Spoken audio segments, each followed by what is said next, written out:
A very good morning to everyone. Kindly cooperate with a few instructions for the smooth functioning of the program. Please note that during the course of this event, all the participants will be muted. During the interactive session, please type your questions in the comment chat box. Please refrain from sending private messages to the guest. To strive, to seek, to find, and not to yield, Alfred Lord Tennyson. Today, we have gathered on this online platform for day 2 of the 5th edition of Educational Conclave, Open Sesame, organized by the Abram Arts and Science College for Women. We welcome you to an interesting interaction on career. We have amidst us 3 distinguished guests from 3 different fields. Mr. Bensten John is the Assistant Professor of Economics at St. Stephen's College, Delhi. He did his undergraduation in BA Honours Economics from St. Stephen's College and his post-graduation from Delhi School of Economics. He is currently pursuing his PhD from Delhi School of Economics. Bensten Sir is the volunteer in charge and a well-wisher of the Abram since last 6 years. The idea of educational conclave at the Abram had its origin in a discussion between Ashley Sir and Bensten Sir. Bensten Sir had been a constant presence in all our conclave since then. We are indebted to his wholehearted support and guidance. Mr. Sawad Rahman has been working as a journalist for almost 2 decades. He was active in student politics right from school days. After graduating in history from the Maharaja's College at Nagulam, he worked with people's movement at the grassroots level. To make activism more effective, he opted for journalism and joined Madhyamam, a Malayalam daily, as a journalist trainee. During this stint, he wrote several articles highlighting human rights and environment issues. In 2005, he bagged the Development Journalist of Asia Award, judged by Asian Development Bank Institute, Tokyo, for his article on the life of victims of sex trafficking. This article also won the UNDP HTNR TAHA Media Award. In 2007, he was awarded the Social and Environmental Responsibility World Journalism Prize instituted by Alliance Network France and the World Editors Forum. Mr. Sawad also went on to win National Media Fellowships run by National Foundation for India and Center for Science and Environment. While working for Capital Bureau, he wrote many articles about the life of other India. Later, he worked as UAE Bureau Chief of Gulf Madhyamam. Currently, he is working as a Chief Sub-Editor in Madhyamam Mother Desk. Mr. Arjun Hari is a social tech entrepreneur on a mission to democratize AI-driven solutions for education and SMEs. Mr. Arjun is the co-founder and CEO of Woody, an AI-driven skill discovery platform, which is a recipient of coveted Global Challenge Research Fund and Parivartan Grant. Woody was also listed among the top 100 startups by Startup Istanbul 2020 from among 166,000 startups across the world. Mr. Arjun is also the CEO and co-founder of AIBI, which is an AI-driven solution for SMEs. Mr. Arjun is an engineering graduate from NIT Calicut. He also holds a management degree from IIM Calicut. Prior to his entrepreneurial plunge, he has been part of Centec's BFSI product team, Titan's marketing team, and has closely worked in building various family-owned business brands. A business transformation consultant and technology columnist, Mr. Arjun has been a TEDx speaker and an invited panelist at various technology, research, and business conferences across the globe. As an academic advisor, Mr. Arjun also collaborates with academicians to foster innovations and creativity. I welcome you all to this online platform. Now, I request Mr. Bensten John to address the gathering. Sir, please.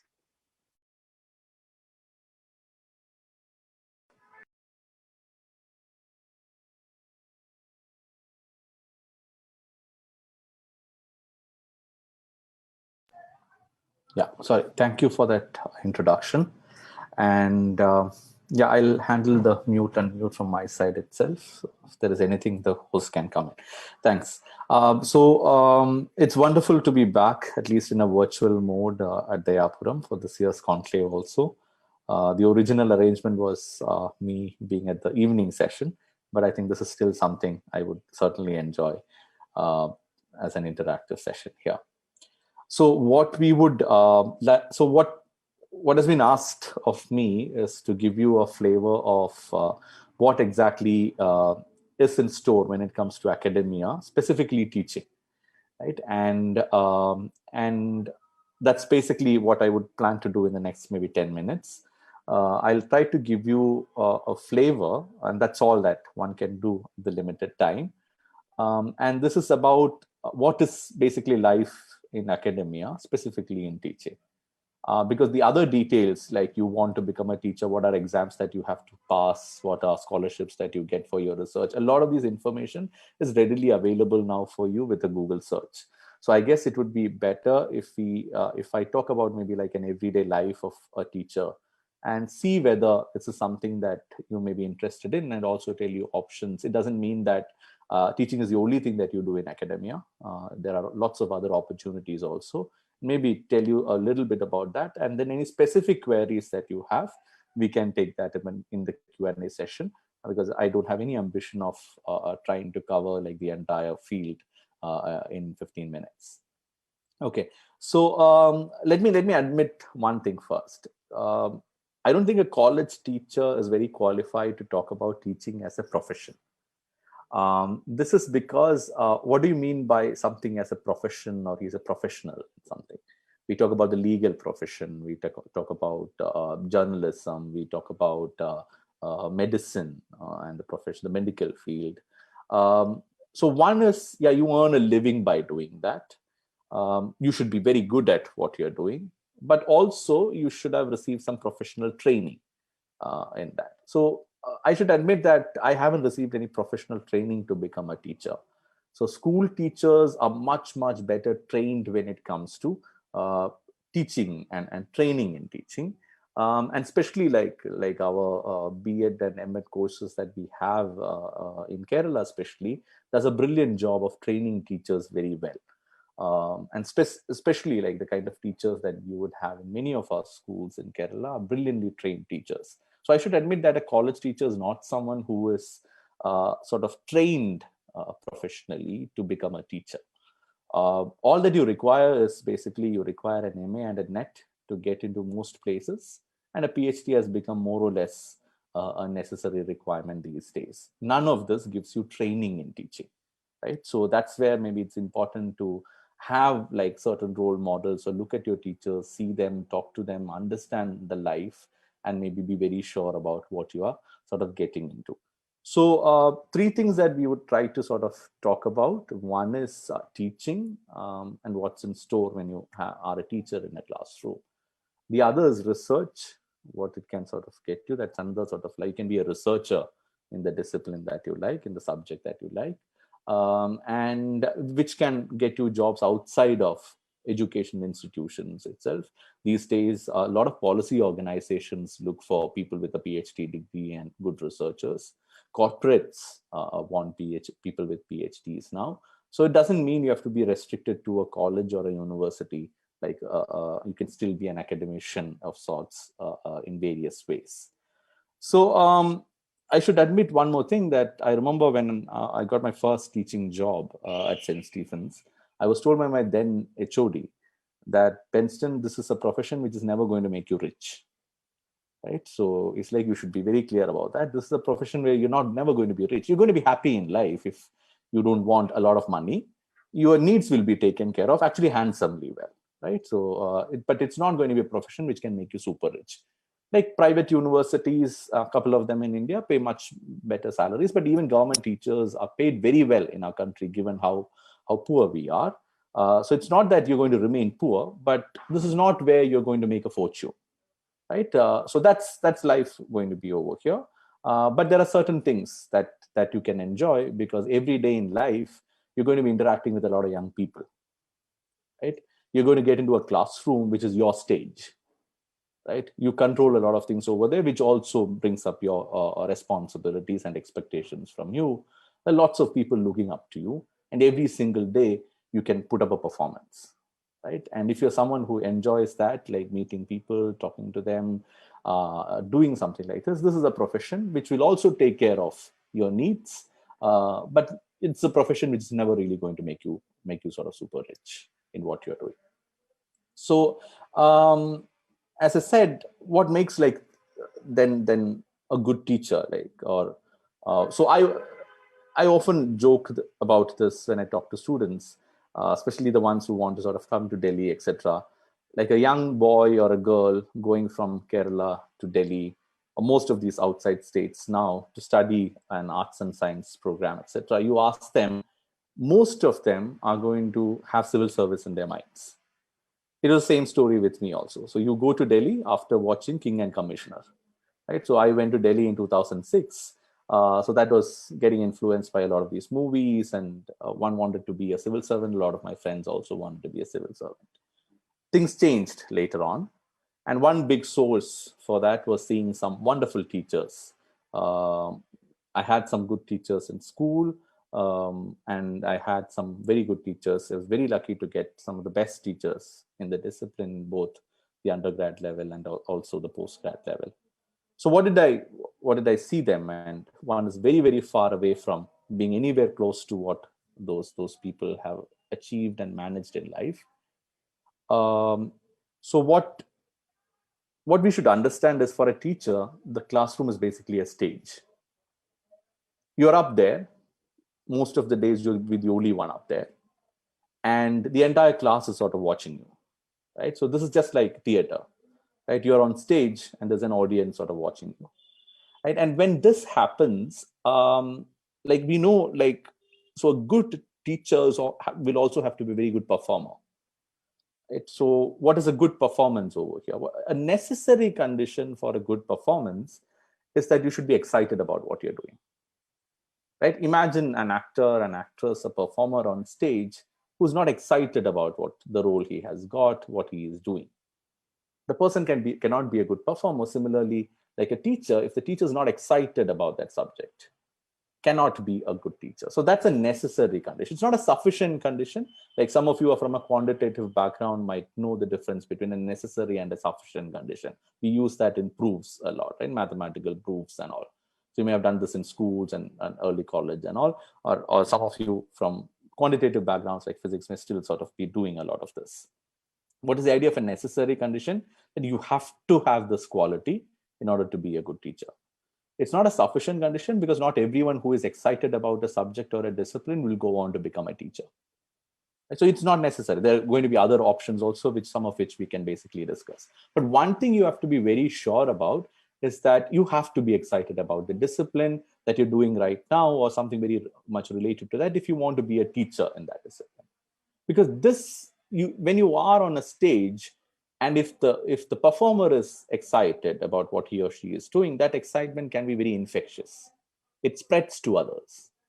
So if the teacher is passionate about the subject, is excited every day to come on stage and perform, you would see the class automatically getting infected with that sort of excitement. The students will also feel guilty if the students are not participating. Look, the teacher is putting in so much.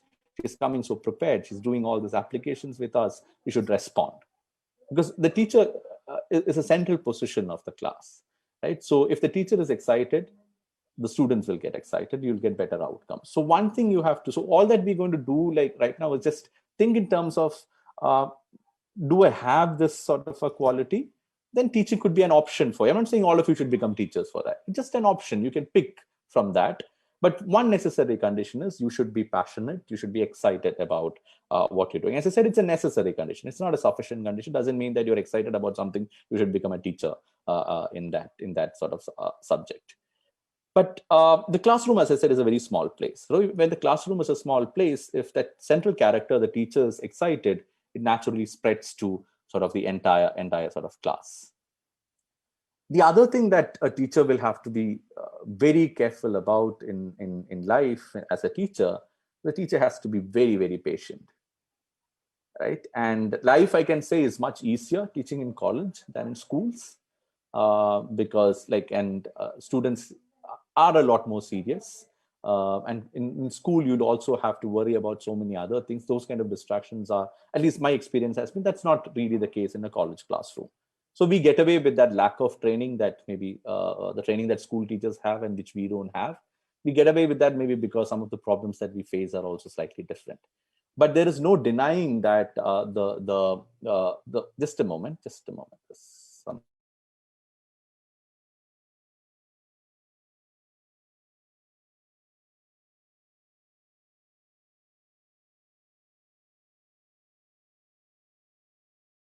Yeah, I'm sorry about this. This is work from home, right? So yeah. Okay, so the idea here is patience is a very, very important sort of a quality here. Students are going to be of different levels, right? At different levels, sorry. Like when you sort of get them. For example, I'll tell you one big crisis that I faced when I taught a first year class for the first time. So here in college, a first year economics student, some of them would have studied economics in school. Some of them would not have studied economics in school. Right? They'll be from like a science background, or they may not have studied economics in school. So the first introductory paper that you teach them might sound very trivial and very simple for someone who has already done it. And they've already taken it in a very mechanical way. And it's very difficult to make them sort of unlearn what they have done. So they'll be sort of flushing out all kinds of answers and very participative. The others will get intimidated, someone who hasn't done it. So similarly, at all levels, you can imagine that in your classroom, students are going to be with different backgrounds, different levels. You have to be sort of very, very patient over here. But the classroom is also going to put a certain kind of pressure on you. Some of that pressure can be very good, because you know that I'm going to be on a stage, I'm going to face the student audience of 40 people, 45 people. Some of them are very smart. They could be coming up with very nice questions. That's a good pressure that you can use, right? And sometimes that's the only pressure that you really need to exert every single day and go up there and derive a lot of happiness from that sort of stage. Something that goes without saying is also that a teacher has to be very fair. A lot of this is going to be common across all kinds of professions, right? So what you can see is when I'm sure like the others, when Arjun and Sawad will also be speaking over here, like, can you be in any career and be successful without being excited about it? No. It's not specific to teaching. As I said, that's just a necessary condition, right? But the thing about teaching is just sometimes just to understand that there is this young audience which is very dependent on you, right? So that dependency is something that there is, without going, it says sort of you should never be exploiting that kind of a dependency. It raises your responsibility in a slightly different way. You should understand that there's a young audience sort of very much sort of dependent, looking up to you. So there's a set of considerations that come from that. So a teacher has to be very fair, right? In all kinds of dealings, the teacher has to be extremely fair in the dealings that you have. We can take up that sort of in data detail sort of later if time is running out here. Communication skills. Does a teacher have to be have excellent communication skills? I would say communication skills are very important, but that is certainly something that you can work on and always improve. You don't have to be, when you're writing, like when you're deciding upon whether you want a teacher, you have some stage fright right now, doesn't mean that you can never be a successful teacher in life. That's something that you'll have to let go of, but be very assured that that is something that you can work on. But communication skills are extremely important in teaching, but that is something where you can work on that and improve. Certainly, I've seen plenty of people do that. Many would be lucky to start off well, but many would be putting in the right kind of effort and improving considerably in the early stages in the career itself. Especially when you do when you want to become a school teacher, for example, the training that you get is going to take care of this to a great extent. Right? Because you're going to face your classroom, your friends very regularly. You're going to other schools. They train you. That's why I said like the kind of training that we have is quite good. We have certain other systemic issues which maybe make certain people lazy after getting into a job. and not performing up to that potential, but the training that they get at the beginning stage is something which is of great quality. But one thing that you have to be very careful, just like in any other field, is that a teacher has to stay relevant. That's very true now, right? When you have information at your fingertips, you don't want a fact reproducing agent as a teacher. A student can do that on their own. They can look up in Google, and they'll get all these things that you want, right? So often that's something that goes against, like many teachers, the lack of ability to stay relevant. So how do you stay relevant? You just, again, that excitement about the subject and everything can help you stay relevant. So, but one thing that often happens is, in many places, for example, especially at undergrad level, I'm someone who believes that there should not be a lot of specialization at the undergraduate teaching level, right? You should be good enough to teach all kinds of subjects. You should keep on changing your subjects, because if you keep teaching the same subject for 10 years, you're going to get lazy. You're going to use the same set of notes. Students are going to get bored. So one way of maybe making people stay relevant is also keep on changing their subjects that they teach. For example, in college, we have to change every 3 years the paper that we teach. So which means you're going to start a new paper, you're going to prepare. The first year is sort of a lot of learning from students also. The second year is maybe when you practice what you sort of learned from the first year. And third year is maybe when you do the best sort of job. Fourth year, you can give up the paper to someone else, right? That's something that we should sort of do very well. So you have to revise very periodically, like the papers that you teach, what's happening within the discipline. And at a postgraduate level teaching, etc., specialization is something that could help, right? But there is no question that, especially in today's world, where a child can just go up on Google and search for information, you don't want a teacher to be just providing information. Even if you provide it like in a very sort of good speaking style and communication skills, but the students should get a lot of value out of a classroom, much more than just factual information being reproduced, right? So that's something which is of great importance. And here you have to acknowledge the fact that there is nothing wrong in telling a student that I don't know this, I'll get back to you. I look up and I get back to you.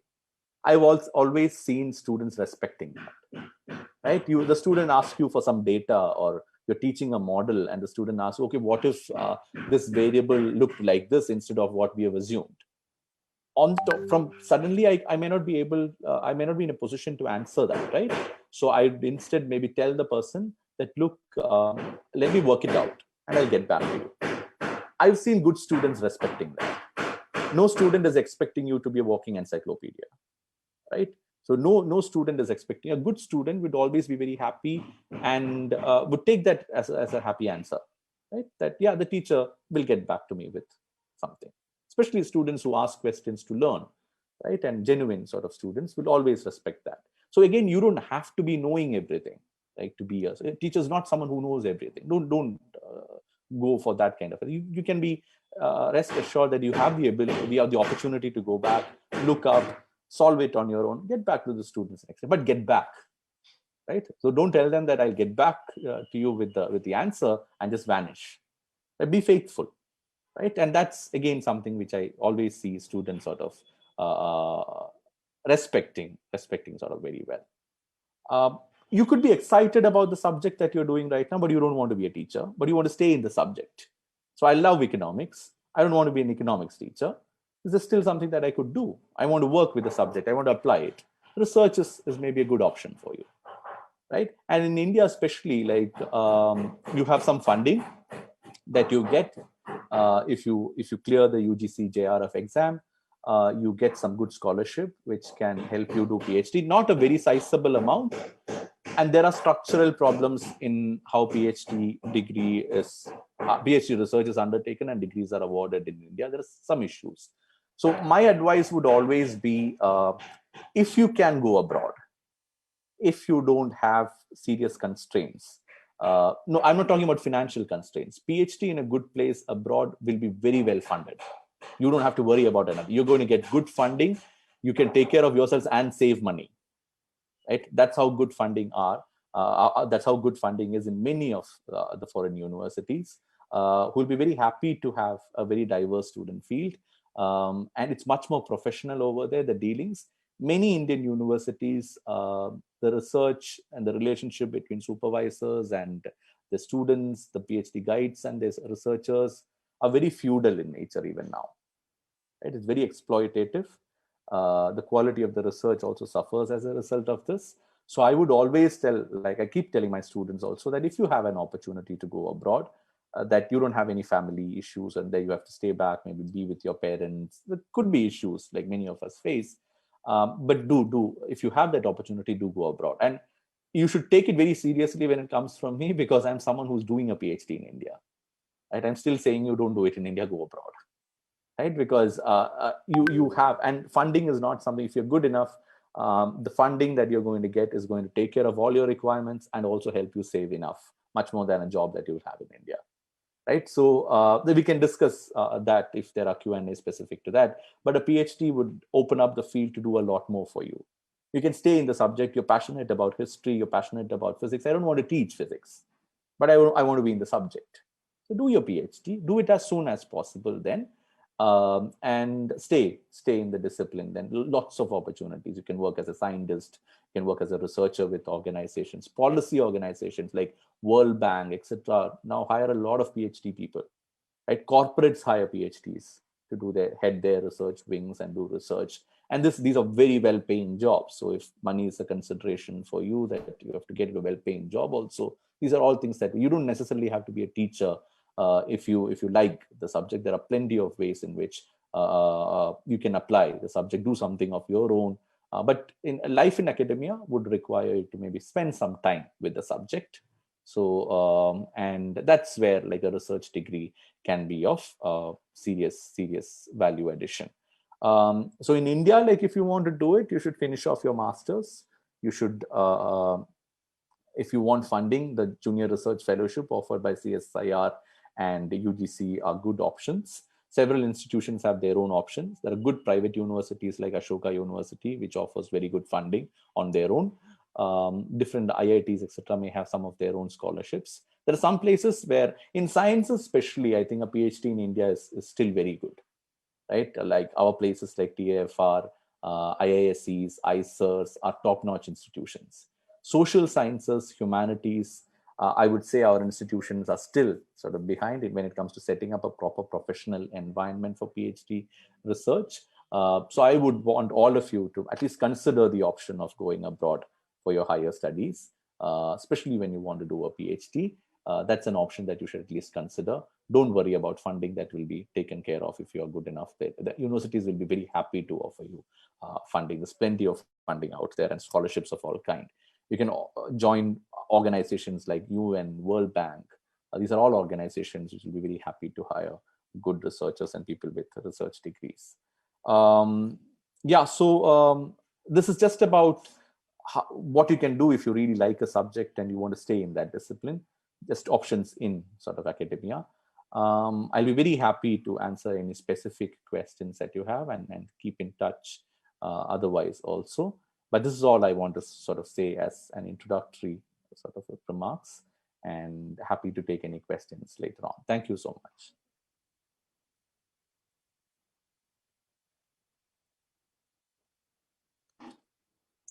Thank you, sir. Next, may I invite Mr. Sawad Rahman to address the gathering. Sir, please.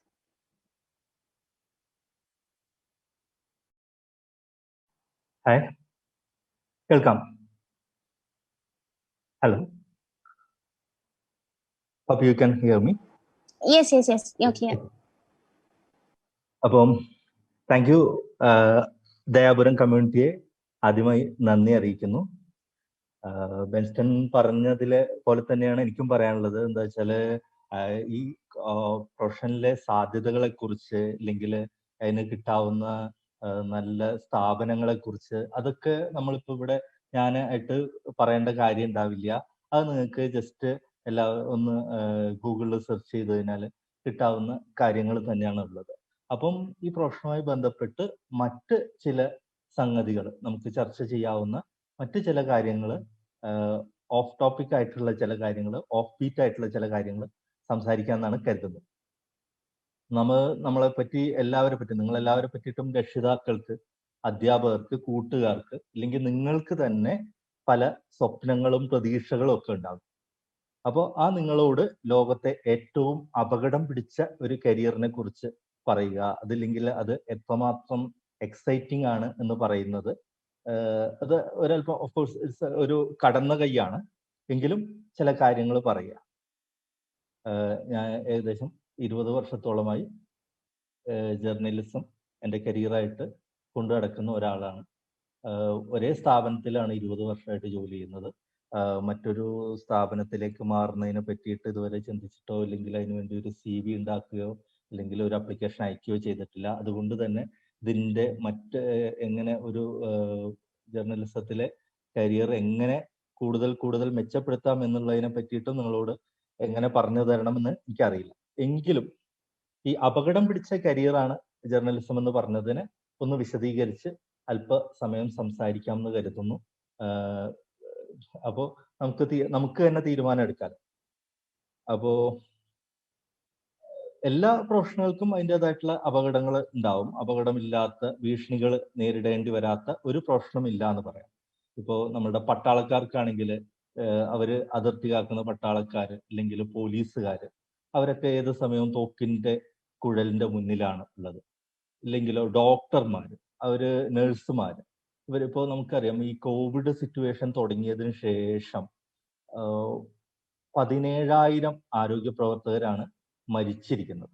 അതിലേറെ പേർ ഇപ്പോഴും ഇനി തിരിച്ച് ജീവിതത്തിലേക്ക് എത്തിയാലും ഏറെക്കാലം ബുദ്ധിമുട്ടുന്ന രീതിയിലുള്ള ആരോഗ്യ പ്രശ്നങ്ങൾ നേരിടുന്നവരാണ്. അപ്പൊ ഈ പട്ടാളക്കാരും ഡോക്ടർമാരും ഒക്കെ മരിച്ചതിനെ പറ്റിയിട്ടുള്ള കണക്കുകൾ നമ്മുടെ കയ്യിൽ ഉണ്ടാകും.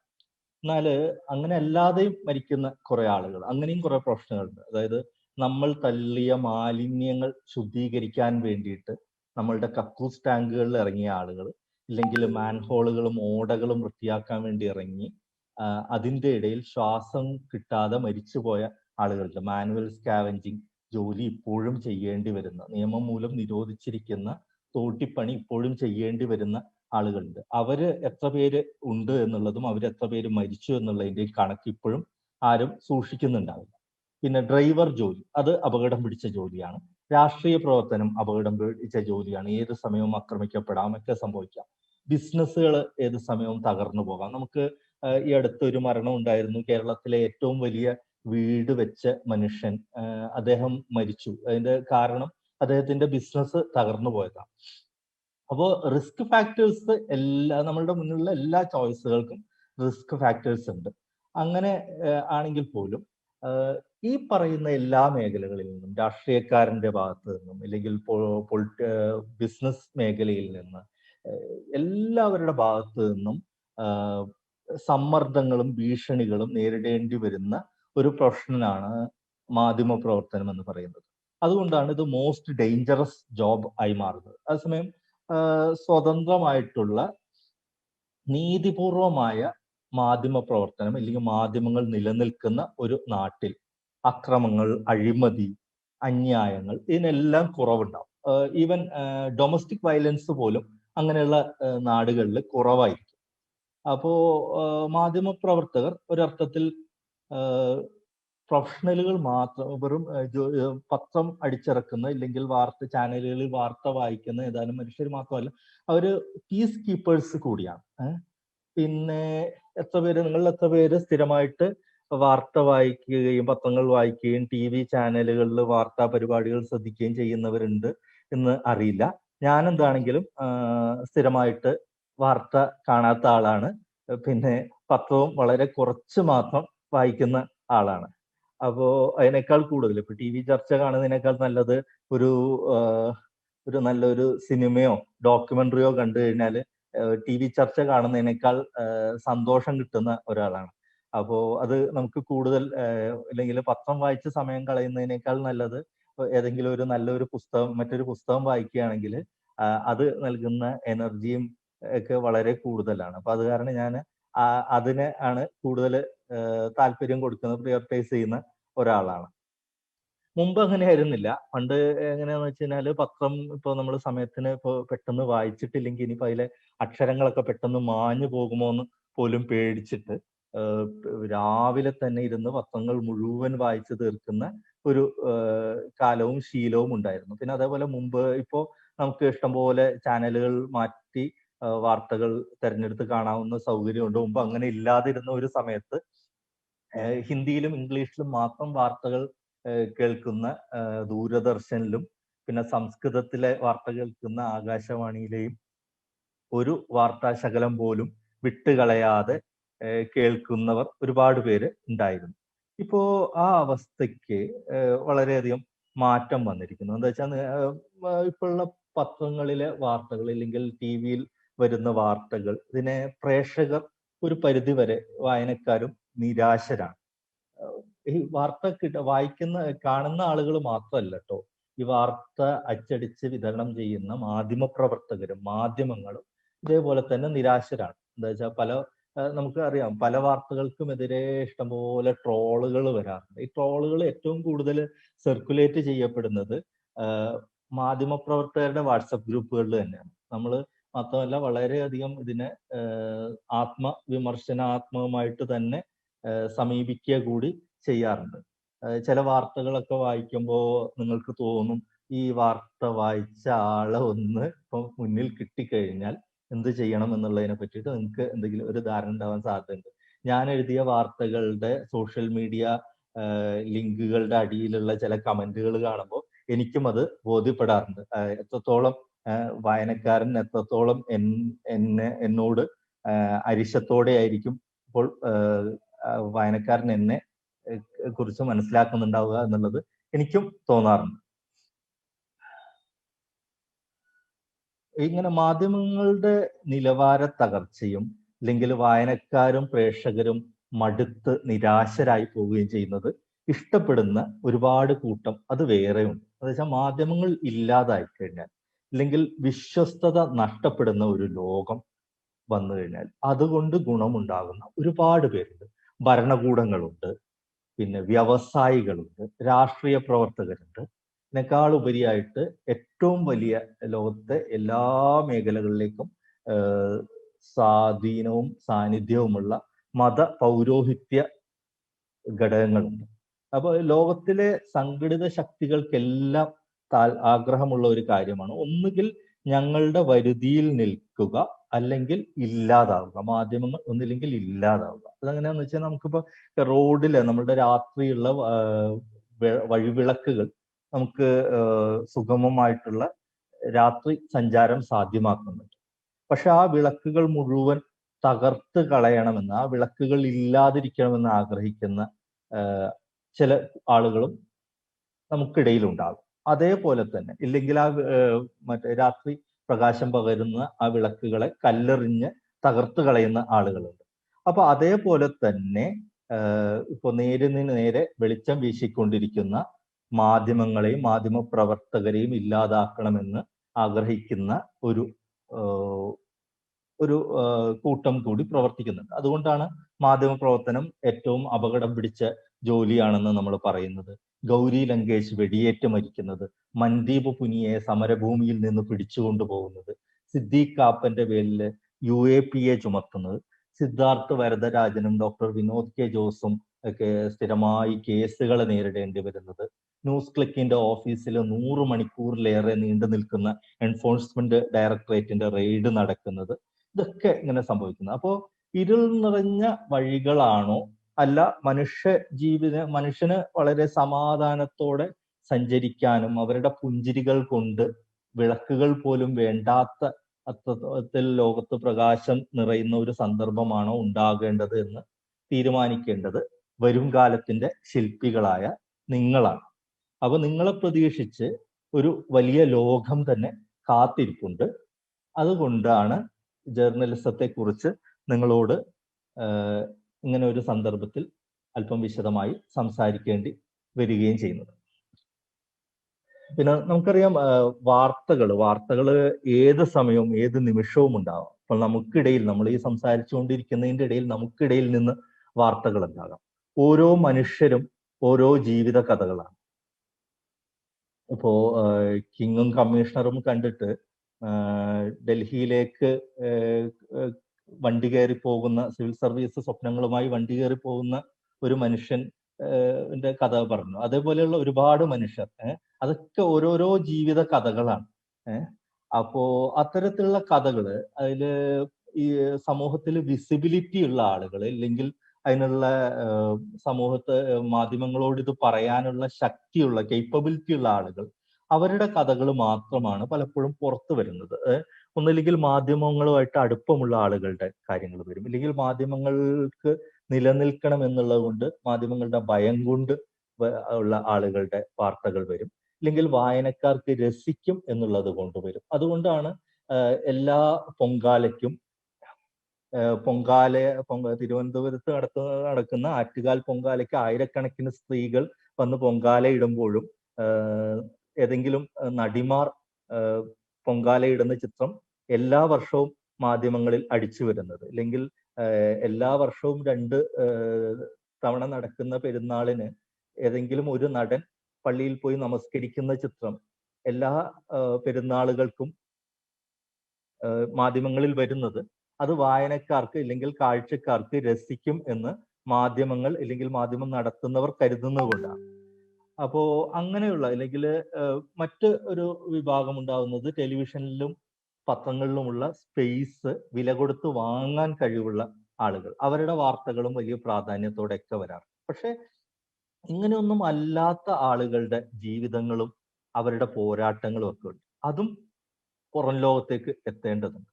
ഇന്ത്യൻ മാധ്യമ രംഗത്ത് പലതരത്തിൽ, ഇപ്പൊ നമ്മൾ നേരത്തെ പറഞ്ഞ മാതിരി കുറെ ആളുകളുടെ, ഇപ്പൊ ഗൗരി ലങ്കേഷ് മരിച്ചതും, അല്ലെങ്കിൽ ഒരുപാട് പേർക്കെതിരെ കേസുകൾ നടക്കുന്നതും അന്വേഷണങ്ങൾ നടക്കുന്നതും ഇതൊക്കെ സംഭവിക്കുന്നുണ്ടെങ്കിൽ പോലും ഇന്ത്യൻ മാധ്യമ രംഗം 100% കറപ്റ്റഡ് അല്ല.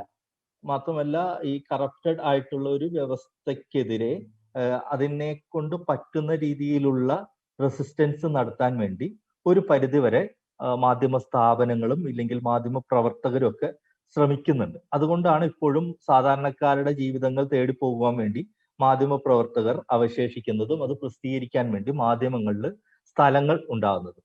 പല സംഭവങ്ങളും, ഇല്ലെങ്കിൽ മാധ്യമങ്ങൾ ഇല്ലാത്ത ഒരു കാലത്തെക്കുറിച്ച്, മാധ്യമങ്ങൾ ഇല്ലായിരുന്നെങ്കിൽ എന്ന ഒരു കാലത്തെക്കുറിച്ച് നമ്മൾ ആലോചിച്ച് നോക്കിക്കഴിഞ്ഞാൽ പല സംഭവങ്ങൾ ഇപ്പോ നമുക്ക് പലതും സോഷ്യൽ മീഡിയയിൽ കൂടെ കിട്ടും, ഇല്ലെങ്കിൽ നമ്മൾ ഒരു സംഭവം നടന്നുകൊണ്ടിരിക്കുമ്പോൾ തന്നെ നമ്മളുടെ കയ്യിലിരിക്കുന്ന ഫോണിൽ ഈ വാർത്തകളും ഇല്ലെങ്കിൽ അതിന്റെ ദൃശ്യങ്ങളും ചിത്രങ്ങളും ഒക്കെ വരും, ലൈവായി കാണുന്നു ഒക്കെ പറഞ്ഞു കഴിഞ്ഞാലും അങ്ങനെ അല്ലാതിരുന്ന ഒരു കാലത്തെയും നമുക്ക് മുന്നിൽ അടയാളപ്പെടുത്തിയിരുന്നത് മാധ്യമങ്ങളാണ്. ഇപ്പോൾ കേരളത്തിന്റെ ഒരറ്റത്ത് കിടക്കുന്ന കാസർഗോഡുള്ള എൻഡോസൾഫാൻ ഇരകളുടെ ദുരിതങ്ങൾ നമ്മൾ അറിഞ്ഞത് മാധ്യമങ്ങൾ ഉള്ളത് കൊണ്ടാണ്. ഇല്ലെങ്കിൽ മറ്റേ ഇപ്പോ കശ്മീർ ആണെങ്കിലും ഇന്ത്യയുടെ പല ഭാഗങ്ങളിൽ നിന്നുള്ള വടക്ക് കിഴക്കൻ സംസ്ഥാനങ്ങളിലെ വിഷയങ്ങളാണെങ്കിലും ഇതൊക്കെ നമ്മളിലേക്ക് എത്തുന്നത് മാധ്യമങ്ങൾ ഒരു ഭാഗത്ത് നിന്ന് ഒരല്പമെങ്കിലും പ്രതിരോധങ്ങൾ നടത്തുന്നത് കൊണ്ടാണ്. പക്ഷെ അത് എല്ലാ സമയത്തും അത് ഉണ്ടായിക്കൊള്ളുന്നില്ല. ഇപ്പോ ഇന്നത്തെ ദിവസത്തിന് ഒരു പ്രത്യേകത കൂടിയുണ്ട്. ഇന്ന് നമ്മളുടെ ഇന്ത്യയിലെ കർഷക സമൂഹം സമരം ആരംഭിച്ചിട്ട് 100 ദിവസം തികയുന്ന ദിവസമാണെന്ന്. എത്ര പത്രങ്ങളിൽ അതിനെക്കുറിച്ച് 1-ാം പേജിൽ വാർത്തകളുണ്ട്? ഇല്ലെങ്കിൽ 1-ാം പേജിലല്ല, പത്രത്തിന്റെ അകത്തെ ഒരു മൂലയിലെങ്കിലും വാർത്തകൾ ഉണ്ടോ എന്നുള്ളത് നോക്കിക്കഴിഞ്ഞാൽ, ഒരു കാലത്ത് ആദ്യം സമരം തുടങ്ങിയ സമയങ്ങളിൽ പത്രങ്ങളിൽ വാർത്തകൾ വന്നിരുന്നു. പിന്നീട് അത് ഈ സമരം ചെയ്യുന്നത് ആർക്കെതിരെയാണ്? രാജ്യത്തെ ഏറ്റവും ശക്തരായിട്ടുള്ള ഭരണാധികാരികൾക്കെതിരെയും അവരുടെ ഏറ്റവും അടുപ്പമുള്ള അവരുടെ ചങ്ങാതികൾ എന്ന് പറയാവുന്ന ബിസിനസ് ഗ്രൂപ്പുകൾക്കെതിരെയുമാണ് ഈ സമരം എന്നുള്ളത് വ്യക്തമാവുന്നതോടുകൂടി മാധ്യമങ്ങൾ ഇതിൽ നിന്ന് പതുക്കെ പിന്നോട്ട് മാറുന്ന ഒരവസ്ഥയുണ്ട്. മാധ്യമങ്ങളുടെ നിലനിൽപ്പിന്റെ പോലും പ്രശ്നമായിട്ടാണ് പല മാധ്യമങ്ങളും പിന്മാറുന്നത്. ഇല്ലെങ്കിൽ കർഷകർ എന്താണോ യഥാർത്ഥത്തിൽ ആവശ്യപ്പെടുന്നത്, ഇല്ലെങ്കിൽ അവർ എന്തിനെയാണോ റെപ്രസെന്റ് ചെയ്യുന്നത്, അങ്ങനെ അല്ലാത്ത മറ്റൊരു നരേറ്റീവുകൾ സൃഷ്ടിക്കുകയും അവർ രാജ്യത്തിനെതിരാണ് എന്ന് പോലും വരുത്തി തീർക്കാൻ ശ്രമിക്കുന്ന രീതിയിലുള്ള വാർത്തകളൊക്കെ മാധ്യമങ്ങളിലൂടെ വന്നുകൊണ്ടിരിക്കുന്ന ഒരവസ്ഥയുണ്ടായിരുന്നു. അങ്ങനെയുള്ള ഒരു സന്ദർഭത്തിൽ കർഷകർക്ക് 2 ചോയ്സ് ഉണ്ടായിരുന്നു. ഒന്നില്ലെങ്കിൽ ഇതിനെയൊക്കെ അവഗണിക്കാം, ഇല്ലെങ്കിൽ ഇതിനെ ഇങ്ങനെ അല്ല എന്ന് ഉള്ളത് വിളിച്ചു പറയാം. അവർ ഓപ്റ്റ് ചെയ്ത് ആ 2ാമത്തെ വഴിയാണ്. നിങ്ങൾ ഇത് കഴിഞ്ഞിട്ട് സമയം കിട്ടുകയാണെങ്കിൽ എല്ലാവരും ഒന്ന് വെറുതെ ട്രോളി ടൈംസ് എന്നൊന്ന് സെർച്ച് ചെയ്ത് നോക്കും. കർഷകർ സ്വന്തമായി ഇറക്കിയ ഒരു പത്രമാണ്. സമരത്തിന്റെ വാർത്തകളും വൃത്താന്തങ്ങളും ജനങ്ങളിലേക്ക് എത്തിക്കുന്നതിന് വേണ്ടി ട്രോളി ടൈംസ് എന്ന് പറഞ്ഞ് ആദ്യം അവര് പഞ്ചാബിയിലും ഹിന്ദിയിലും ഇറക്കി, പിന്നീട് ഇംഗ്ലീഷിൽ ഇറക്കി, ബംഗാളിയിലുണ്ട്, മറ്റ് ഭാഷകളിലേക്ക് കൂടി അവർ ഇറക്കാൻ വേണ്ടി ശ്രമിച്ചുകൊണ്ടിരിക്കുന്നു. അപ്പോൾ നമ്മൾ പറയും കർഷകർ എന്നാലും അവർക്ക് കാനഡയിലൊക്കെയാണ് ഒരുപാട് പഞ്ചാബികളുമൊക്കെയാണ്, സിഖുകാരാണ്, അവർക്ക് കാനഡയിൽ നിന്നൊക്കെ പൈസ വരുന്നുണ്ട്, അപ്പൊ അവരങ്ങനെയൊക്കെയാണ് ഇറക്കുന്നത്. എല്ലാത്തിനെ പറ്റിയിട്ട് നമുക്ക് അതിനായിട്ടുള്ള കുറെ കാഴ്ചപ്പാടുകളൊക്കെ ഉണ്ടല്ലോ. അപ്പൊ അങ്ങനെ ആകുമ്പോഴാണ് മറ്റൊരു പത്രത്തിന്റെ കാര്യം പറയേണ്ടത്, ബാലക്നാമ. ബാലക്നാമ എന്ന് പറയുന്നത് തെരുവിലെ കുട്ടികൾ ഇറക്കുന്ന ഒരു പത്ര, ഡൽഹിയിൽ നിന്ന് ഇറങ്ങുന്നതാണ് ബാലക്നാമ. എല്ലാ ദിവസവും ഇല്ല, 4 പേജേ ഉള്ളൂ. ഈ പത്രത്തിൽ വരുന്ന വാർത്തകൾ കുട്ടികൾ നേരിടുന്ന, തെരുവിലെ കുട്ടികൾ നേരിടുന്ന പ്രശ്നങ്ങളാണ്. ഈ പല വാർത്തകളും ബാലക്നാമയുടെ റിപ്പോർട്ടർമാരെന്ന് പറഞ്ഞു കഴിഞ്ഞാല് ആ ബാലക്നാമയുടെ ഓഫീസിൽ പോകാനും അവിടുത്തെ കുട്ടികളുമായിട്ട്, അതിന്റെ പത്രാധിപ സമിതി അംഗങ്ങളായ കുട്ടികളുമായിട്ടും സംസാരിക്കാനും അവസരം ലഭിച്ച ഒരാളാണ്. വളരെ സന്തോഷം തോന്നി. എനിക്ക് ജേർണലിസത്തിൽ കാര്യമായിട്ട് ഞാൻ ജേർണലിസം ഏതെങ്കിലും കോഴ്സുകൾ ചെയ്യുകയോ അങ്ങനെ ഒരു പ്രൊഫഷണലി ട്രെയിൻഡ് ജേർണലിസ്റ്റ് അല്ല ഞാൻ. അതുകൊണ്ട് തന്നെ പക്ഷേ വളരെയധികം സന്തോഷം തോന്നിയത്, ഒരുപാട് ജേർണലിസത്തിന്റെ പാഠങ്ങൾ പഠിക്കാൻ പറ്റിയത് ഈ കുട്ടിപത്രത്തിന്റെ പത്രാധിപ സമിതി അംഗങ്ങളുമായിട്ട് സംസാരിച്ച ഒരു സന്ദർഭത്തിലാണ്. അവർ വാർത്തകൾ ശേഖരിക്കുന്ന രീതി, വാർത്തകളോട് അവർക്കുള്ള നിലപാടുകൾ. അപ്പൊ അവർക്കുമുണ്ട് ഈ തെരുവില് കുപ്പ പെറുക്കുന്ന കുട്ടികളാണ്, ഇല്ലെങ്കിൽ റെയിൽവേ സ്റ്റേഷനിൽ ഇരുന്ന് ബൂട്ട് പോളിഷ് ചെയ്യുന്ന കുട്ടികളാണ്. ഈ കുട്ടികൾ അവർ കാണുന്ന വാർത്തകൾ, അവരുടെ ജീവിതങ്ങൾ, അവരുടെ സങ്കല്പങ്ങൾ, ഇത്തരം വാർത്തകൾ അവർ പുറത്തു വിടുന്നതിന് വേണ്ടിയിട്ടാണ് ബാലക്നാമ എന്നുള്ള പേരിൽ ഒരു പത്രം നടത്തുന്നത്. പിന്നെ അതേപോലെ ഖബർ ലഹരിയ എന്നുള്ള പേരിൽ ചിത്രകൂടിൽ UP-യിലെ വനിതകൾ, ഗ്രാമീണ വനിതകൾ ചേർന്ന് നടത്തുന്ന ഒരു പത്രമുണ്ട്.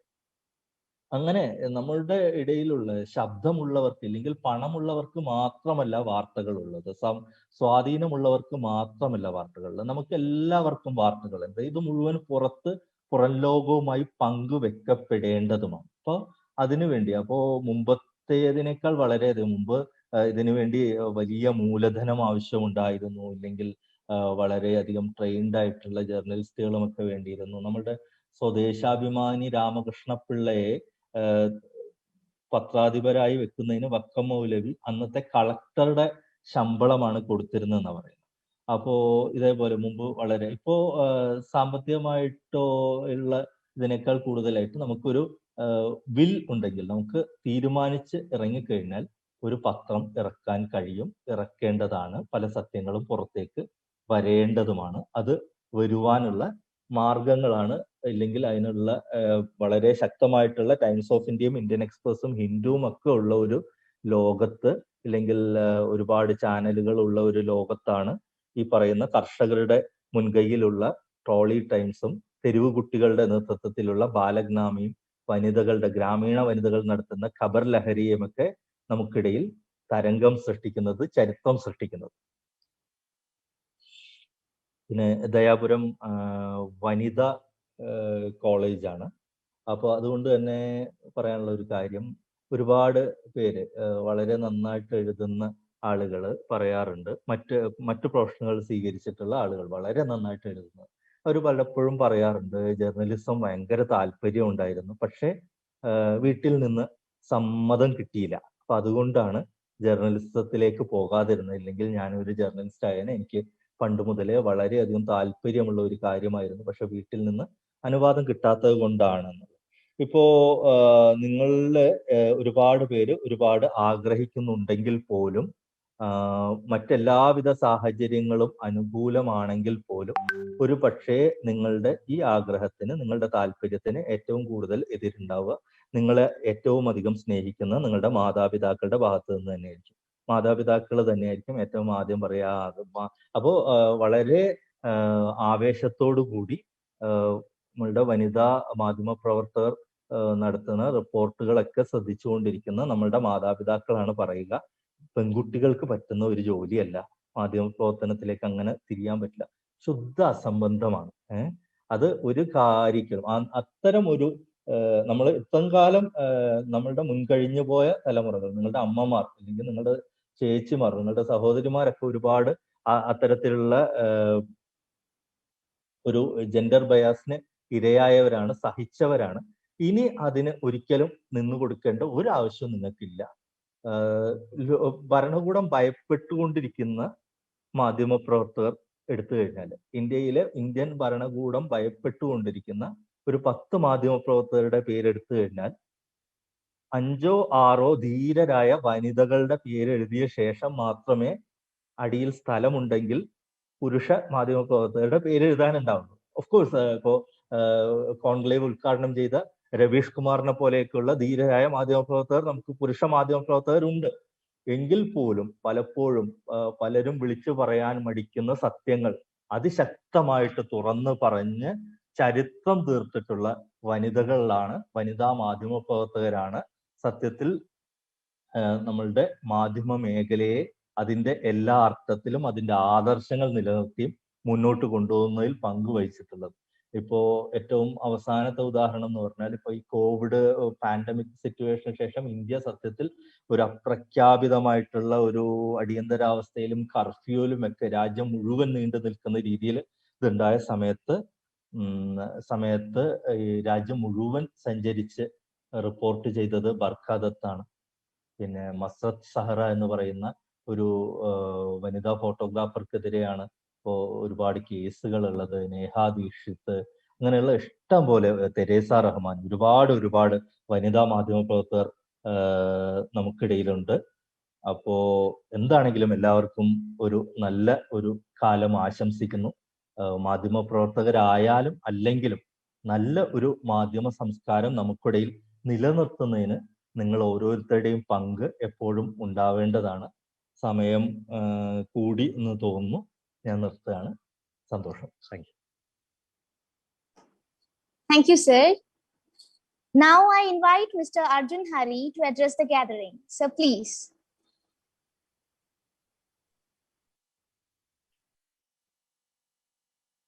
Can you hear me? Sure. Yes, sir. Yes, sir. You're audible. Yeah, perfect. Good morning, everyone. It was really wonderful listening to Bensten and Sawad. I think it's probably the first time where I totally agree with two of my panelists. Usually I have some sort of disagreements with people, but thank you so much for having me today. So I am a little different. So I have a kind of a presentation over here with me. So it's not something detailed, just some stuff to really get things across. So I'll just present it. I hope you can see my slide. So I had a different sort of a presentation earlier, so I thought I'll just shift it a little. So just like how Sawad and Bensten talked about, be that research or be that journalism, what you need to really look into when you're doing something in that particular field, I just want to tell you is starting up the thing that you should probably be doing. Or is that something that's pretty easy for you to really hover around and do things with? So I'll just do one thing. So since it is an online medium, I have just posted a link on the chat in Zoom. If you can see that link, can you just take that link and there would be a question there in that link. Can you just answer that question there? The question would be like this: do you want to start up?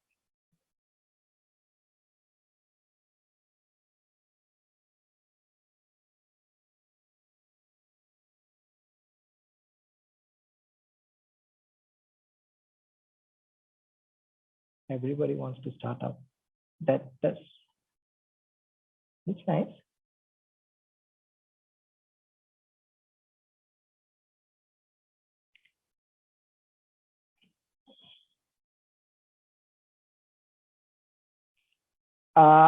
Okay, I'll just stop for the time being so that I'll just stop for the time being. So it was just to get an idea of if you really wanted to start up or not. So it seems like a lot of people really want to start up, but it's a fact that most of us really don't know why we start up. So this is one thing that I really want to tell you. Since like already you've been given a description of what I have been through, so I'll just give you what I've done previously. So I was doing my engineering in NIT Calicut, and then I went on to work for 2 years in a company called Suntech, where I was basically a product engineer. Then I did my MBA from IIM Kozhikode, and then I thought, okay, I don't want to go for a job. Let's just start up. So I just started up. So when I look back, if you were to give me a decision to go back and change things in time, I would have never started up. I would have never done that. So I'll just tell you why that is and why it's so, and why you should also think about before starting up. So since most of you really want to start up, I'll just give you a basic idea of why it might probably not be a good idea to actually start up. The thing is, what we always see is most of us, we actually start up thinking that, okay, the only thing that I have to probably do is make a little bit of decisions, do this and that, and just get things done. Probably the first year might be rough, and then it's going to be all easy and smooth. But maybe not. Maybe decision making is an easy thing to do, but making the right decision is a different thing altogether. So I think that's what's more important. I'll just take you can go back to the previous link. Now there might be a different question there. Can you just answer that question? No, sorry. I'll just stop it for the time being. I'll just give you one single scenario before I do that, so that I just wanted to make this as interactive as possible. So don't mind me for that. So I'll just tell you, I'll just give you two scenarios, okay? So this is very simple. Don't worry about it. It's very simple. I'll just give you two scenarios that we encountered recently. So it was probably when I was launching a new product in the market. So it's very simple. Okay, it's very simple. There are two scenarios. One is very simple. The next one is a little complicated. So I want you to tell me if decision making is easy. So this is the whole exercise. So this is just a small exercise for you to let you understand how difficult a real life decision making is. So I'll just give you the easy scenario first. So we were trying to enter a market. Okay, just don't go into all the dynamics. So we were just trying to enter a market. And the market was quite simple, okay? It was like a $150 million market. There were no competition. We were the only product. And there was like, for someone to enter the market was really tough, but we already have about 75% market fit for the product. So we were like, and we can also break even with just 15 customers. We get 15 first customers, we just break even. So we thought, okay, let's why not enter this market? But we had to probably invest around 50 to 75 lakhs to actually enter the market. So that is a decision that we had to take, and probably 2 to 3 months of time. So I just want you to go back to that link you have, and there would be a question right now over there. And I want you to just answer that question for me. It would say something like this. Do you think we should launch our product in the market? So there is a very simple scenario, as you can see it. So if you can just go back to the same link that you have over there and just answer that question. So yes, I think most of you would definitely answer a yes, because that is the most obvious thing, right? So see, if you see it, it's like a huge market. We can enter the market in 2 months of time, and we can break even with 15 customers. So we thought, okay, let's do it. So isn't this amazing? So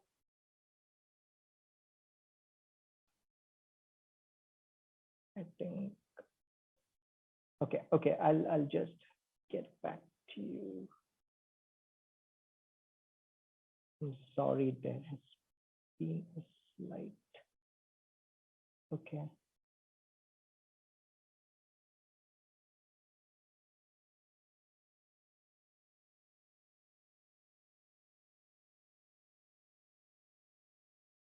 One second, I think there is a small issue here.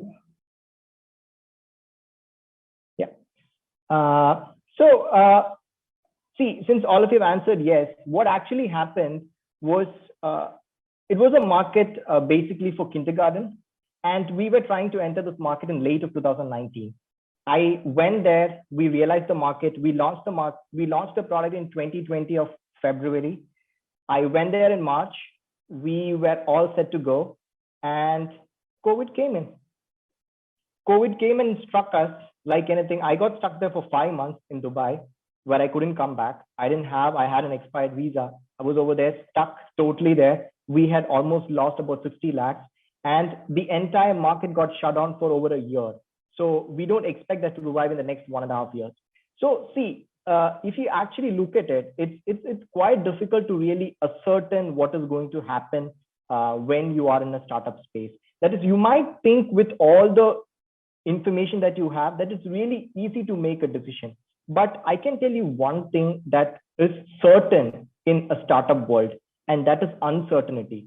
Uncertainty is the only thing that I can tell you is for granted in a startup world, that anything can go wrong at any point in time. And if you're not really in for it, probably you shouldn't be doing what you think you should be doing. So I'll just give you a small journey of how my life actually went through. So these, like, you can take this graph as my motivation levels. So I passed out of an IT, so my motivation levels were just going up and up and up. So I had a job, I was an IIM, I was like, okay, like I'm achieving something in life, because an IIT or IIM is like the end to your life, right? So you achieved everything in life, there's nothing more you need. So it was just like going up and above. So there was a point when I actually decided, okay, I need to sign out of my placements. I don't need placements anymore, and I need to sign out of placements. So I don't know how many of you know, but in IIMs, right now, I think they have a fee of about 21 to 25 lakhs, depending on the IIM that you are in. But back then it was about 15 lakhs roughly for 2 years, of course. And when I was doing that, I had a full loan over there. It's easy to get a loan. So it's not like other colleges. You have the banks coming in and doing their presentations, and the people choose which banks can really provide loans in the college. So it's not like you go to the banks and provide your things and stuff like that. It works the other way around. Banks come to the campus and present, and it's a nice experience. Like, you get to choose which bank has to provide loan to you, and which banks can actually open their loan accounts in the college. So it's a nice experience altogether. But what happens after that is something that's very slimy and dicey, because you get 1 year of moratorium period. That is 1 year after you get your job, where you need not really pay, or where you have a time to really choose not to pay. And after that, the loan repayment kicks in. So by the time when I was signing out of placements, it was just the start of the second year of IIM. Okay, so where an idea struck me, and I thought, okay, I want to do this. So this idea was basically this: like, when we, or most of us, when we get into our career space, we usually don't know why we are doing certain things, right? In most of our cases, we really don't know why we are doing it. It's like, if you ask me, Arjun, did you want to do engineering? I would say no. What do you want to do then? And I say, I probably wanted to be a cartoonist, because I'm good at cartoons. I would probably want to be that. So why did you do it? Maybe I didn't know what was the best career option at that point in time, or how to be probably the best illustrator, or have a progression in the cartoon world. So I really didn't have an idea about it. So that's probably why I did not choose it. So we wanted to really help people understand what they're good at. So this was the basic idea as to why we started this company. So Woody basically is a skill discovery platform which enables people to understand what skills they have. So we don't tell them what career options to choose. We instead tell them what skills they have, and we stop it there. You can choose what to do with your skills. So I think in most cases, what we don't know is what skills we have. So this is the basic issue that I was trying to solve. And during the start of the second year at IIM, I thought, okay, let's do it. Like, it's amazing. I talked to a friend who was also in IIM, but probably a little more younger than me, because he did his bachelor's in eco. So it's like a 3-year course. He did not have work. So it was probably 3 to 4 years younger to me. But he was really excited by the idea. But later he thought he should have some experience before he joins me. So he thought he'll take a break right now and join me later. So then I was in search of a co-founder. I was like, now who would I start my company with? I went on, I found out people who worked with me in my previous company. They, like, all these people have about 10 to 15 years of experience. Okay. So these, I bought in one person. I told him the idea. He was very interested, but he couldn't really join me in the company. But he told me, okay, what I can do is I can support you. We can have an alias who joins at par with me, probably my wife or someone, and then we can take it forward. So this is how we started the company. And by the time we started the company, there were 2 other people who joined along with him, who were his friends. Okay. So that was the start of the wrong set of events that was happening. I had already signed out of my placements. I had 15 lakhs of loan that was mounting every day with interest. And I thought, okay, my company was incorporated before I actually quit, before I actually signed out of IIM. That is, by January of 2016, I had a proper company, 2-3 engineers working. It was amazing. Everything was going well. And by 2016, April, I had passed out of IIM. Like, everything was fine. I had a degree. I didn't have a job. I just had a company. Everything was going fine. And in 2016 of November, I got kicked out of the own company that I started. And there was nothing. I had nothing in my life. I had 17 lakhs of loan at that point in time. I didn't have a job. And once you're actually out of IIM, it's really difficult to get a job once you're in the open market. It's not like getting placed within the college. So I really did not know what to do in life. It was actually, you can call it like a suicidal point, a point where you really think like how to really do things. And I think that is the point where you realize, okay, maybe I should not have done this. Maybe everybody who told me not to start up was right. Maybe it's not the thing for me. Maybe I should just stop. Maybe I should just take my life. Like these were actually the thoughts, the real thoughts that were passing through my mind. But I think my parents were really strong, and they just stood by me and just told me, okay, see, it's just an idea. It's just a startup. You were just in the demo phase. You were just trying to build a prototype, and just the prototype was ready. Like you did not really build the whole product. So it's okay, just leave it there, because then the idea was really nascent. It was not about skill discovery. It was about an analytical system. So probably the idea was not formulated or formed well then. So I had a space to really sit back and think as to what I've done. And in 6 to 7 days of time, like at most a week, I had another company in place, which is essentially Woody. So that was just a small phase where I think I hit the rock bottom in my life. I know there might be phases where things might be worse than this, but I think this is one point that would happen in everyone's life, which is a defining moment, which defines who you are and what you can take. So after that point, like there has been lots of ups and downs, like be that COVID or whatever that is, my motivation levels simply don't go down. It's like I've hit the rock bottom. I know what's the worst that can happen. So now I take things very lightly. And what you see right now is this. You see, okay, like these are all the great things that happened to me, to Woody over time. But if you see, you don't see the journey, you just see these. So this is one of the most important things that you should know, that as Sawad has rightly pointed, you only see the story that people want you to see, right? You never see the other side of the story. There is another side of the story. There is a journey to the story, which most people don't see in most cases. So I think that is more important. You should ask yourself why 90 to 95% of startups fail. Why do they fail? And of the 5% of startups that succeed, are the founders happy in the success? If you actually see Flipkart, when it got acquired by Walmart for about $16 billion, actually the founders were not happy. They got kicked out of the company, right? So both Sachin and Binny Bansal, they were asked to move out of the company, right? See, this is what happens. Like, even though you make money at a later point in time, it's not really about making money. It's about, startup is like a baby that you grow. It's something like what you've conceived, a baby that you have, and you grow and you watch it over time. You don't want to leave it. Which is a parent who wants to just leave the baby away and like let it grow on its own, its wild? Nothing. No, you don't want your baby to be adopted. If you are alive and you can actually take care of the baby, you want to do that all the time. So you don't mostly see the journey. You only see the success, right? And if there is a failure story, unless until it's a huge failure, you never get to know about it. Just like Sawad mentioned about the suicide of a businessman or something of that sort, where or maybe the Atlas case where somebody got jailed, or the Mehta case where there was a stock cash boom. Like that is the only time you get to know about these failures, or Vijay Mallya or Nirav Modi, that is a scam. So that is the only time you know the failures. The smaller failures that happens every day within the people that we know is never known. So you should, when you really want to start up, go talk to a friend who has started up, and preferably someone who has failed, and then get to know their stories as to what they have gone through. I can tell you one thing for sure, it's a lonely journey. Okay, the last 4 or 5 years, I cannot even count the number of friends that I've lost, the number of events that I've missed, the number of trips that I've not taken, just because I couldn't afford to do it. Either it can be financial constraints, or it can be other constraints, like where I don't have time, or where I have an important meeting to attend, or where I have important things to complete, where I chose not to take it. So I think these are the things we usually don't see. So this is a recent quote by Elon Musk, when he was asked a question like, what is that motivational or an inspiring word that you have for the entrepreneurs? So this is what his response was.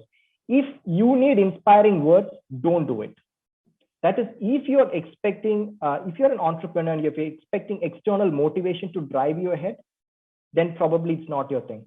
Because that is one thing that you don't get. Like intrinsic motivation, that is having passion, just like Benson was saying, like having passion is the most important thing that you need.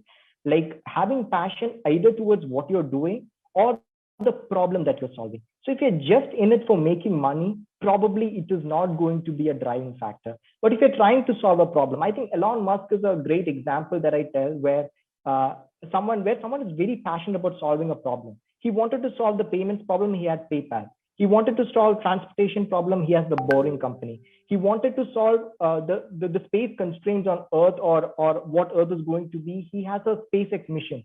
He wanted to solve the climate crisis, he has Tesla. So he's basically trying to solve problems, critical problems in the world, and make money out of it. So making money is not essentially what he's looking at. He's basically investing his idea and time in solving problems. So if you have the right problem and if you're really passionate about it, I think nothing can stop you. But if you don't have the right idea, or probably an idea that you are passionate about, I don't think you can ever be passionate about solving it. So in my case, I'm really passionate about solving the problem of skill discovery and skill crisis. So that is why I'm in for it. So even if I see Byju's or White Hat Junior doing like taking amazing amounts of money, being billion-dollar companies, I don't really appreciate it, because I think they're part of the problem. They're not really solving anything. They're creating new problems for the parents, teachers, and the student community at large. So I don't think there are companies out there who genuinely want to solve the problem. Right now, the startup space is fully crowded with people who are trying to make noise, who are trying to do the wrong things, and probably I'm not giving a blanket statement, but this is what is happening at large. So I have just two advices for you. Be ready to learn and unlearn. So that is the most important thing. So if you look at even today, what I do on a daily basis, say for example, I did my engineering. During my work, I never wrote a piece of code. I was a product engineer. I never wrote a piece of code in my entire 2 years of work life. And then I went into IIM, where I was doing completely management. And then I started a company where I had coders to code. But there was a point where someone actually left, and there was a client requirement, and I had to learn Java in 3 days' time, because there was no one to take it up. So see, you can't at that point say, no, I don't want to learn. I'm not a coder. I'm a management guy. I'm an IIM guy. I'm a cool guy. I can't do that. No, there is no way you can say that. You have to really, if you have to take a broomstick and kind of clean or wipe the floor, you have to do that. Like, there is no question of, when you're an entrepreneur, like there's no do's and don'ts. Like everything is a do for you. Like if you have to do it, you have to do it. There's no question. There's no waiting. Like you have to just go ahead and do it. So that's the one thing. And also unlearn a few things. Like every day you might have to unlearn a few stuff that you have learned over time, because it doesn't really fit into the current context. Say for example, right now the entire office is working from home, but I always believed in having the office together, so that there is a kind of a way in which people can have more synergy in what they do. But right now, what we figured out is, no, it doesn't really mean about synergy. It also means about work-life balance. It also means about having more time to do other things for the employees or the resources that we have. So we're like, okay, let them be there. All we have to do is build trust, because we have our source codes at the end of the employee laptop, so they can actually take it and go away. So that is the one concern that we have. But what we can do for that is build trust. Have people who are part of the company and who would like take the company as their own child. So that is one thing that I had to unlearn over time. A few things, just one example. And the last slide that I have is a few pointers for you to really decide if this is the thing that you want to do. The first thing is, if you have a problem statement, don't do a copycat thing until you think. Don't start another Flipkart unless and until you have found a flaw in that Flipkart, and then you wanted to really solve it. So unless and until that is the case, just don't do it. Or else be passionate about what you're doing. And the next thing is, do I have the skills? Like, do you really have the skills to really take this problem statement forward? Like, you might not have the entire skills to solve every part of the problem, but you might have certain skills which can be used to really solve the problem. So you have to ask yourself, do I have the right amount of skills? Having an idea is only good if you can execute it the proper way. So if you can't execute it the proper way, and a good idea that you have is as bad as a bad idea, right? A bad idea in the hand of a good executioner is as good as a good idea in the hand of a bad executioner. And can I appreciate uncertainty? If you can't appreciate uncertainty, don't do it. Like everything you think might not go the way you think you want it to go. So if you can't appreciate uncertainty, don't do it. If you have an answer yes for all of these, just like Nike says, just do it. So just don't think about too much, just do it. And then probably have a thought that you have to give up when you have to, but never stop trying. So when you feel that, okay, I have pushed myself to that limit and I can't take it anymore, just give up. So there might be people who say like winners don't winners don't quit and quitters don't a saying like that, right? Losers don't quit and winners don't quit and quitters don't win. Yeah, exactly that. So just don't go by that saying. If you have to quit, you have to quit. It's as simple as that. And but never stop trying. Like start new, start fresh, and just go with the flow and ensure that you are happy at the end of the day. So if you're not happy, whatever you do is really not going to make any difference to anyone's life. So you're just going to ruin your life as well as others' life. So just don't do it. So I think I'll just stop it there. If you have any questions, I'll probably take it at the end. Thank you so much. Thank you, sir. So now we move on to the interactive session. You may post your questions in the Zoom chat room. Let me invite Ms. Twinkle Janardhanan, Faculty of English Department, to moderate the session. Good afternoon, everyone. I think we have already been receiving a couple of questions. I'll read it out. I think the first question may be directed at Mr. Arjun. I'll read out the question. Even though there are n number of TED Talks, motivational talks, etc. about choosing a career, there are over 50% students who only have a nebulous idea about the right career path for them and end up in some other field. How can students divert their thinking mind into the right path that they actually want? And what changes can be suggested in bringing out the rational thinking in students? Mr. Arjun, could you please respond to this question? Okay. So Nihala, I don't think to be very specific that there is a blanket answer for this question. But I can tell you one thing, that is probably something that's very wrong with our educational system, but there are things that we can do to supplement it. That is, in most cases, what we have is a rote learning method, which kind of promotes a mugging up and reproducing kind of a situation where your rational thoughts or your critical thinking or logical thinking abilities are not being questioned in most cases. So what we can always do is kind of build alternative methods. So there are a lot of organizations that do this, where they go to colleges and schools and try to do alternative sessions where they introduce people to various kinds of careers and courses. Even this session probably would be an eye-opener to a few who want to really go into journalism or research or other areas. So in a similar way, there might be hands-on training courses which kind of gives you an idea, probably a day or a few hours of idea as to what that career looks like, what skills you require. So if you're really interested in it, that is probably something that you should take up. So what I would suggest is for everyone, like try out everything that you think might be your area or that area that might interest you. So if you start working on it, then you realize what you lack and what you don't lack. So if you figure out that, okay, I lack this, or if I don't have the skill, but I can actually build the skill, then do it.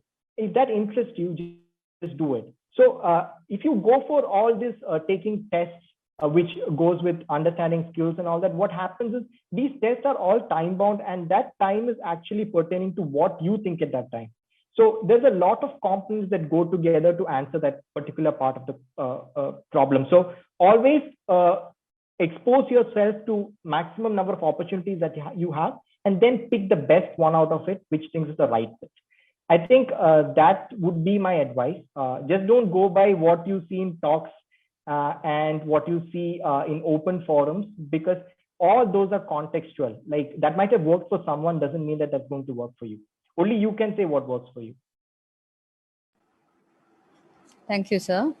I think our next question is directed to Mr. Sawad. It's a question by Hridya, Final BA English. The question is, can you please define the future in freelance journalism, especially in India? Can you talk about the future of freelance journalism in India? Course ഇന്ത്യയിലെ വാർത്തകൾ, ഇന്ത്യയിലെ വിശേഷങ്ങൾ, ഇന്ത്യയുടെ കഥകൾ എല്ലാ കാലത്തും ലോകത്തെ ഏറ്റവും കൂടുതൽ ഇഷ്ടപ്പെട്ടിരുന്നതും ലോകം കാത്തിരുന്നതുമായിട്ടുള്ള കഥകളാണ് ഇന്ത്യയിലെ. അതുകൊണ്ടായിരിക്കും ഇന്ത്യ സഞ്ചരിച്ചു പോയ സഞ്ചാരികളുടെ ഓർമ്മക്കുറിപ്പുകൾക്ക്, ഇപ്പോ ഇബിൻ ബത്തൂത്ത കണ്ട കേരളവും ഇല്ലെങ്കിൽ അൽബർഊനി കണ്ടതും യാങ് സാങ്ങിന്റെ അക്കൗണ്ടുകൾക്കൊക്കെ ഇത്രയധികം വേൾഡ് വൈഡ് ആയ രീതിയിൽ സ്വീകാര്യത കിട്ടിയിട്ടുണ്ടാവുക. അതേപോലെ തന്നെ ഇപ്പോ ഇന്ത്യയിൽ ഉള്ള മാധ്യമങ്ങളിൽ പോലും നല്ല കോണ്ടന്റുകൾക്ക് ഇപ്പോഴും വളരെയധികം ക്ഷാമമുണ്ട്. അതുകൊണ്ട് ക്വാളിറ്റി ഉള്ള ആർട്ടിക്കിളുകൾക്ക് ഇപ്പോഴും മുൻനിര പത്രങ്ങളിൽ തന്നെ സാധ്യതകളുണ്ട്. ഇപ്പോൾ നമ്മൾ കാണുന്ന ഇപ്പോൾ മലയാളത്തിലെ അല്ലെങ്കിൽ ഇംഗ്ലീഷിലോ സാധാരണ പത്രങ്ങൾ, ദിനപത്രങ്ങൾ ഒരു പക്ഷേ ഫ്രീലാൻസർമാരുടെ വാർത്തകൾക്ക് ഒന്നാം പേജിലോ ഒന്നും സ്പേസ് അനുവദിക്കുന്നുണ്ടാവില്ല. പക്ഷെ ഇപ്പോൾ ലോങ് ഫോം ജേർണലിസം ഒക്കെ കണ്ടുപോകാനുള്ളതുകൊണ്ട് ഇപ്പോൾ കാരവൻ പോലെയുള്ള മാഗസിനുകളിലൊക്കെ പലപ്പോഴും ഫുൾ ടൈമർമാരല്ല, അതിനേക്കാൾ ഉപരിയായിട്ട് ഈ കോൺട്രിബ്യൂട്ടേഴ്സ് ആണ് നല്ല നല്ല വളരെയധികം ചർച്ച ചെയ്യപ്പെടുന്ന പല ആർട്ടിക്കിളുകളും കോൺട്രിബ്യൂട്ട് ചെയ്തിട്ടുള്ളത്. അതുകൊണ്ട് സ്വാഭാവികമായിട്ടും തീർച്ചയായിട്ടും ഫ്രീലാൻസേഴ്സിന് ഇനിയും സാധ്യതകൾ ഒരുപാടുണ്ട്. Thank you, sir. The next question is by Aisha Raham of second year BSc Physics. I think this question is intended to be answered by bensten sir. I'll read out the question. What is the best career option for someone who has finished BSc Physics but is not interested in teaching? Opportunities after BSc Physics. Yeah.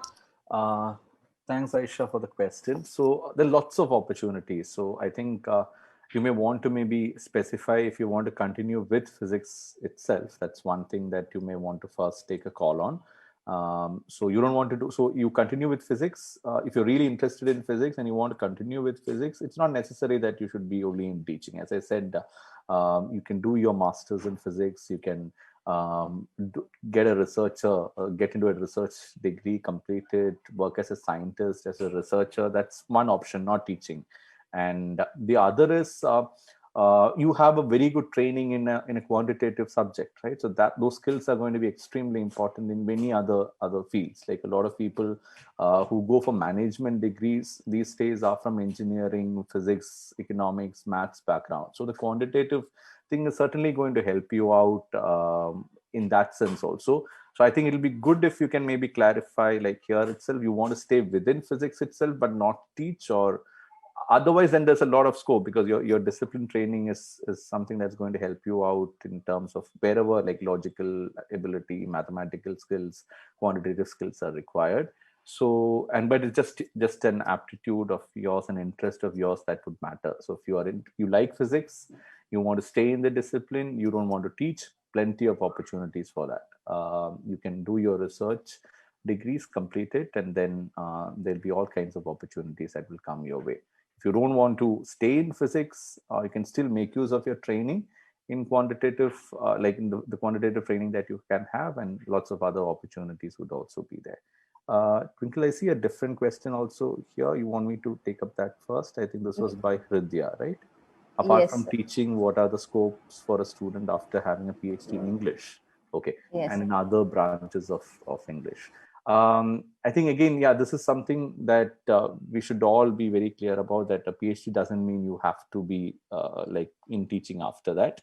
In English, especially, there are going to be lots of opportunities. So publishing houses, large publishing houses would certainly value like your skills after a PhD in English. Can also be in very interesting subfields in English, right? People do it on comics, people do it on ancient literature, people do it on like Shakespeare, people do it on modern literature, people do it on lots of things, right? People do it on serials now. Like I've been after some of my friends from an English discipline sort of background to do something on the trolls that we have, like in Malayalam and all, like that's the like comics, trolls. A lot of these things are understood very well by like people who have those skills. I think English research in English is something that I have a friend, like a very good friend of ours, and also you may all know her, Ashwati. She has visited the Abra multiple times. She's also the wife of Ashley. Some of you met her. PhD in English is on Boban and Modi. Right? So like wonderful work, right? The everyday language that you see and the everyday that you see in Boban and Modi.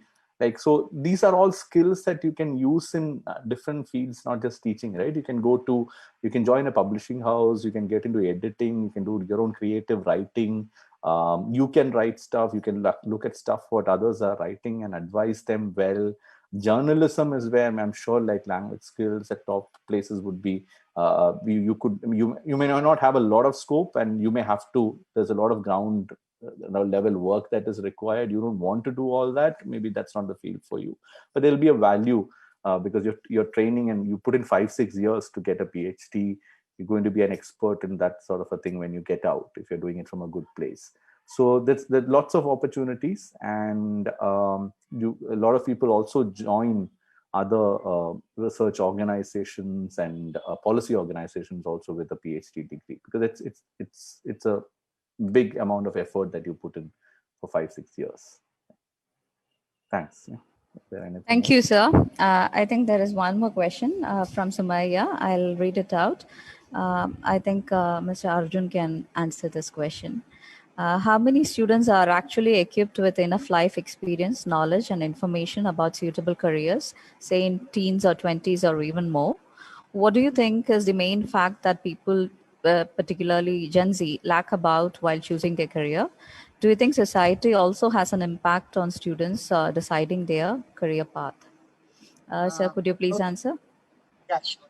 So to answer this question, I think it's a multifaceted question, as in like there is no one single thing that really determines what you know and how much you know about careers or the experience that you get over time. So I think it's all about how we are brought up. So the one important difference, what I usually tell people is when you go to an NIT or an II, the only difference that it can make to your life is not about the immediate jobs that you get. It's about the people you have covered yourself with the 4 years or 2 years of it. That is, you put yourself with a pack of overachievers in an IIM. What happens is you start aspiring for more. So that is the difference that you can actually make in life.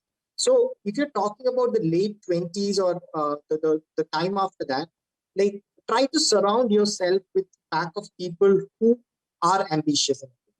Try to go and attend more sessions which kind of put in that thought in you. But if you're looking at time before that, maybe in your some age before 70, I think there are about 350 million students right now below the age of 17 in India alone. That is, I think, the entire population of Europe put together. So that is the amount of children just in India who are like probably in under 17 years of age. So if you look at all these people, I can tell you for sure that less than 1 million have got any clue of what they want to do. It's mostly because of the environment that they are in. And that environment pertains to their parents, their upbringing, and the society that they're in. So I think society, yes, has a definite role to play in what we are doing. But we also have our own role to play where we, like right now, we have access to internet. We have access to a lot of things. So we can always use these resources in the best way possible to hone our skills. So that is one thing that people can do these days because everybody has a smartphone. Everybody has access to information. Previously, information was within the hands of a few people and it was difficult to access it. Right now, you can access it, but you choose not to. So I think once we change that attitude and once we bring in that exposure to positive things in life, like just like Sawad said, like I am a person who doesn't use Facebook and Instagram. I used to be very active on it, but it's been 8 months since I've touched it because it makes me feel a little negative because people are talking about all other things than ideas. Like you can see everybody talking about a lot of other things than ideas of things which can actually be productive. So if you choose to use the right productive platforms, I think this can make a lot of difference in your thinking process.